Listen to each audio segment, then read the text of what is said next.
ഇന്ന് ജോലി കഴിഞ്ഞാൽ കുറച്ച് നേരത്തെ എനിക്ക് ബസ് കിട്ടി. അങ്ങനെ ബസ്സിലിരുന്ന് നോക്കിയപ്പോഴാണ് ഓണാഘോഷത്തിൻ്റെ എല്ലാ പരിപാടിയും കനകക്കുന്ന് മ്യൂസിയം ഇങ്ങനെ നടക്കുന്നുണ്ടായിരുന്നു. അങ്ങനെ ലൈറ്റൊക്കെ കണ്ടിട്ട് ഞാൻ വീട്ടിൽ വന്നു. വീട്ടിൽ വന്നിട്ട് കുറച്ച് നേരം കഴിഞ്ഞപ്പോഴാണ് ചേച്ചി വിളിച്ചിട്ട് പറഞ്ഞു നിങ്ങൾക്ക് അരുവിക്കരയിലോട്ടൊന്ന് പോവാം, അരുവിക്കര ഡാമിലോട്ടൊന്ന്. അങ്ങനെ ഞാൻ പെട്ടെന്നെല്ലാം റെഡിയായിട്ട് സെറ്റായി ചേച്ചിയുടെ അങ്ങോട്ട് ചെന്നു. ഞാൻ ചെല്ലേണ്ട താമസമായിരുന്നു. അവരെല്ലാം റെഡി ആയിട്ടാണ് നിന്നത്. പിന്നെ ഞങ്ങളെല്ലാവരും കൂടെ ഇറങ്ങി. അനിയത്തി ഞാനാണ് കൊണ്ടുപോയത്. ഞങ്ങൾ രണ്ടുപേരും കൂടെ ബൈക്കിൽ പോയിട്ട് ചേച്ചി ഫ്രണ്ടിലേക്ക് പോയി, ഞങ്ങൾ ബാക്കിലാണ് പൊയ്ക്കൊണ്ടിരുന്നത്. ഇടയ്ക്ക് വെച്ച് ചേച്ചി ബാക്കിലായി. പിന്നെ ഞങ്ങൾ സൈഡ് കുറച്ച് ദൂരം കഴിഞ്ഞപ്പോൾ തന്നെ അവിടുത്തെ ലൈറ്റെല്ലാം ഇട്ട് തുടങ്ങിയിട്ടുണ്ടായിരുന്നു. ആ ലൈറ്റെല്ലാം കണ്ട് കുറച്ച് ദൂരം ഇങ്ങനെ കുറച്ച് പോയാൽ മതിയായിരുന്നു ഞങ്ങൾക്ക്. അങ്ങനെ അവിടെ എത്തി ഞങ്ങൾ മുകളിൽ നിന്ന് നോക്കിയപ്പോഴേ നല്ല ഭംഗി, നല്ല ലൈറ്റും എല്ലാം ഇട്ട് സെറ്റാക്കി വെച്ചൊക്കെയായിരുന്നു. അങ്ങനെ ഞങ്ങൾ പയ്യെ പോയി. അവിടെ എത്തി ചേട്ടനും ഞാനും കൂടെ ബൈക്ക് വെക്കുക ഒരു സ്ഥലത്തോട്ട് പോയി. കാരണം അവിടെ ഒന്നും ബൈക്ക് ഒതുക്കാൻ ആദ്യം പറ്റിയിട്ടില്ലായിരുന്നു. അങ്ങനെ ഇവരെ ഇവിടെ ഇറക്കിയിട്ട് ഞങ്ങൾ ബൈക്ക് വെച്ചിട്ട് തിരിച്ച് വന്നു. അങ്ങനെ ആദ്യം ചേച്ചിയാണ് കുഞ്ഞിനെ എടുത്തത്. സാധാരണ ഞങ്ങളുണ്ടെങ്കിൽ ഞങ്ങളാണ് കൈമാറിയൊക്കെ എടുക്കുന്നത്. ചേച്ചി കുഞ്ഞിനെ എടുത്തു. പിന്നെ ഞങ്ങൾ കുറച്ച് നേരം വീഡിയോസും ഫോട്ടോസൊക്കെ എടുത്തിട്ട് അങ്ങനെ നിന്നു. ചേട്ടനാണ് ഞങ്ങളെ കൂടെ ഉള്ളത്. അപ്പോൾ ചേട്ടനെയാണ് ഞങ്ങൾ കുറ്റി വയ്ക്കുന്നത് എല്ലാത്തിനും.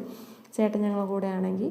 അങ്ങനെ ഞങ്ങളിങ്ങനെ നടന്നുകൊണ്ട് വന്നപ്പോഴാണ് ചേച്ചി പറഞ്ഞത് ഇനി കുറച്ച് നേരം നിങ്ങൾ വെച്ചു എന്ന് പറഞ്ഞ് വാവയെ അവൾ വാങ്ങിച്ച് വെച്ചു. എന്നിട്ട് രണ്ടുപേരും കൂടെ കയ്യും പിടിച്ച് പോവുകയാണ്. ഇപ്പോഴല്ലേ അവർക്ക് നടക്കാൻ പറ്റുള്ളൂ, കുഞ്ഞുള്ളപ്പോൾ ഇങ്ങനെ നടക്കാൻ പറ്റത്തില്ലല്ലോ. അങ്ങനെ ചേട്ടന് ഇത് കളിക്കാൻ ഭയങ്കര ഇഷ്ടമാണ്. അങ്ങനെ ചേട്ടൻ ആദ്യത്തെ ഒരു ബോൾ എടുത്ത് കളിച്ചു, അത് കിട്ടിയില്ല. രണ്ടാമത്തെ കളിച്ചു. പിന്നെ ഞാനും കൂടെ കളിച്ചു.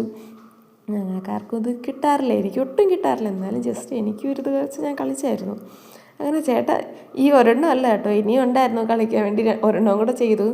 എല്ലാം കൂടെ കഴിഞ്ഞിട്ട് പിന്നെ ഞങ്ങളൊന്ന് ജസ്റ്റ് ഒന്ന് കറങ്ങി നടന്ന് കാണാമെന്ന് വിചാരിച്ച് അങ്ങോട്ട് ഇറങ്ങി. ഡാമിൻ്റെ അങ്ങോട്ടൊക്കെ പോയി. അവിടെ ലൈറ്റൊക്കെ ഇങ്ങനെ ഇട്ടിട്ടുണ്ടായിരുന്നു. അവിടെ എല്ലാം ഒന്ന് ജസ്റ്റ് കണ്ടിട്ട് തിരിച്ച് ഞങ്ങൾ പോകാമെന്ന് വിചാരിച്ചു. തിരിച്ച് വന്നു. തിരിച്ച് വരുന്ന വഴിക്കാണ് ഞങ്ങൾ സാധനങ്ങളൊക്കെ മേടിച്ചത്. ചേച്ചിയും ചേട്ടനും കൂടെ അവരുടെ വീട്ടിലത്തേക്ക് അവർക്ക് വേണ്ടിയുള്ള സാധനങ്ങൾ വാങ്ങിച്ചു. ഞങ്ങളാണെങ്കിൽ അവർ വാങ്ങിച്ചിരുന്ന കപ്പലണ്ടിയും എല്ലാം ഇങ്ങനെ നുള്ളിപ്പറകെ കഴിച്ചുകൊണ്ടൊക്കെ അവരുടെ പിറകെ തന്നെ നടന്നു. ഇതെല്ലാം കഴിഞ്ഞിട്ട് ഞങ്ങൾ തിരിച്ച് പോകാൻ വേണ്ടി ഇറങ്ങി. തിരിച്ച് നമ്മൾ ബാക്കിലാണ് പോകുന്നത്. കാരണം ഞങ്ങൾ ലൈറ്റൊക്കെ കണ്ട് പയ്യെ പോകത്തുള്ളൂ. അവർ ഫ്രണ്ടിലേക്ക് പോകും. നമുക്കൊരു ധൈര്യമാണല്ലോ അവർ ഫ്രണ്ടിലുണ്ടെന്നും പറഞ്ഞിട്ട്. അങ്ങനെ ഞങ്ങൾ പോയി. ഞങ്ങൾ രണ്ടുപേരും ആണെങ്കിൽ പാട്ടൊക്കെ പാടി പയ്യെ വണ്ടി ഓട്ടിച്ചൊക്കെ പോകത്തുള്ളൂ. പാട്ടൊക്കെ പാടി കാര്യമൊക്കെ പറഞ്ഞിട്ട് പയ്യെ ഇങ്ങനെ പോയി. അങ്ങനെ കുറച്ച് ഒരു ദൂരമൊക്കെ ഇങ്ങനെ പോയപ്പോഴത്തേക്കും ചേച്ചിക്കും ചേട്ടനും വീട്ടിൽ സാധനങ്ങൾ മേടിക്കാനുണ്ടായിരുന്നു, അല്ലാതെ രാത്രിയിലത്തേക്ക്. അങ്ങനെ ഞങ്ങൾ കുറച്ച് കഴിയുമ്പോൾ ചേച്ചിയും ബൈക്കൊക്കെ അവിടെ ഒതുക്കി സാധനങ്ങൾ മേടിച്ചു. തിരിച്ച് ഞങ്ങളെ വീട്ടിലെത്തി. ഞങ്ങളെ വീട്ടിൻ്റെ അവിടെ ഓണാഘോഷത്തിന് ലൈറ്റൊക്കെ ഇട്ടിട്ടുണ്ടായിരുന്നു. അച്ഛനും അവിടെ നിന്ന് അച്ഛൻ്റെ കൂടെ സംസാരിച്ചിട്ട് തിരിച്ച് ഞങ്ങളെല്ലാവരും ചേച്ചിയുടെ വീട്ടിലെത്തി. ചേട്ടൻ രാത്രി ഇങ്ങോട്ട് പോയായിരുന്നു.